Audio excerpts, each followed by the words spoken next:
सामाजिक न्याय और समाजवाद का जय होगा, नफरतवाद, सामंतवाद और तानाशाही का क्षय होगा। नींद हराम कर दिया है 34 वर्ष के नौजवान ने।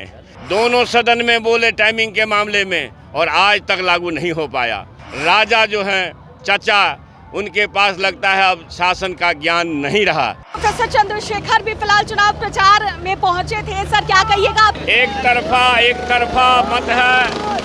अजय बहुमत से मीसा भारती जी ही नहीं, संपूर्ण देश में इंडिया गठबंधन जीतेगी। सामाजिक न्याय और समाजवाद का जय होगा, नफरतवाद, सामंतवाद और तानाशाही का क्षय होगा। लेकिन अगर प्रधानमंत्री जी की बात की जाए तो लगातार अपने बयानों को लेकर इन दिनों चर्चा में लालू परिवार पर बयान दे रहे हैं, कह रहे हैं चुनाव के बाद उनको जेल भिजवा देंगे। और उनके पास है क्या बोलने के लिए?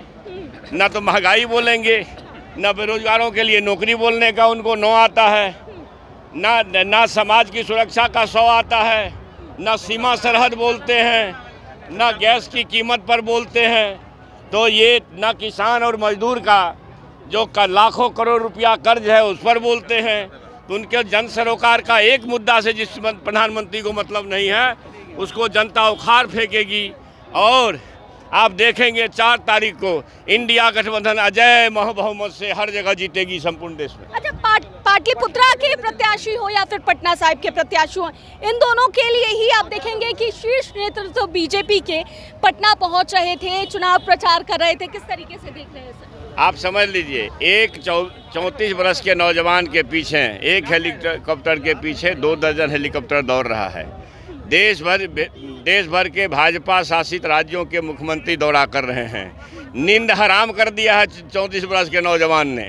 और 34 वर्ष के नौजवान और राहुल गांधी जी ने देश में संवाद दिया है, हम नौकरी वाले हैं, हम महंगाई पर लगाम वाले लोग हैं, हम किसान मजदूर की कर्ज माफ़ी करने वाले लोग हैं, हम सीमा सरहद की वास्तविक चौकसी करने वाले लोग हैं, हम हर समय उद्योगपतियों का कर्ज माफ़ करने वाले लोग नहीं हैं, हम करोड़ों देश के किसान मजदूर और छोटे व्यवसायियों के कर्ज माफ़ी वाले लोग हैं, हम 200 यूनिट बिजली फ्री करने वाले लोग हैं, हम 500 में गैस सिलेंडर देने वाले लोग हैं और 5 किलो अनाज के बदले 10 किलो करने वाले लोग हैं। तो उनके पास क्या एजेंडा है?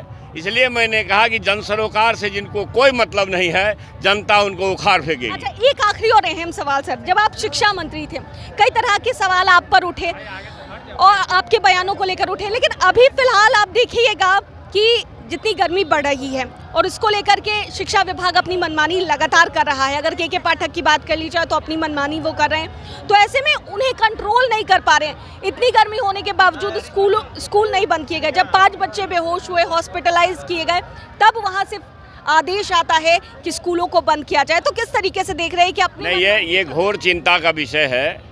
मैं ये कह रहा हूँ कि हमारे लिए सवाल था 10 लाख बेरोजगारों को नौकरी देने का, और 17 महीने में शिक्षा विभाग ने तेजस्वी यादव जी के सरपरस्ती में जो 2,17,000 लोगों को नियुक्ति दी, 3 लाख का वैकेंसी किया, एक पैसा भी कहीं गड़बड़ी नहीं हुई। आपको मिला कहीं गड़बड़ी?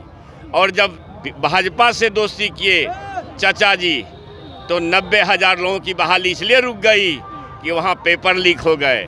तो राष्ट्रीय जनता दल और महागठबंधन के नेतृत्व में जो सरकार चल रही थी उसमें पेपर लीक नहीं हुआ, बेईमानी का आरोप नहीं लगा, लाखों का गवाह तो मैं हूँ। और मुझे बीपीएससी को देना परम धर्म था, क्योंकि शिक्षा 17 साल में 15 साल में गांव से समाप्त हो चुका था। सरकारी संस्थानों में शिक्षा के संस्कार को लौटाना था। उसमें तेजस्वी जी के नेतृत्व में हम लोग काम किए, उसमें सफलता अर्जित की। और आपने जिस अधिकारी के सिरफिरे अधिकारी के बारे में बात किया है, यहाँ सरकार चल रही है क्या? माननीय मुख्यमंत्री जी दोनों सदन में बोले टाइमिंग के मामले में और आज तक लागू नहीं हो पाया। इसका मतलब है सरकार नए पथ से संचालित है।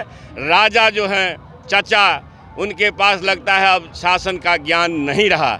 इसलिए ऐसी स्थिति में बिहार की आवाम को छोड़ के जा रहे हैं, जहां एक अदना अधिकारी अपने सिरफिरे आचरण से पूरे बिहारी समाज को अपमानित कर रहा है। बहुत बहुत शुक्रिया सर। तो प्रोफेसर चंद्रशेखर से बातचीत हो रही थी और क्या कुछ कहते नजर आए, साफ तौर से आपने सुना।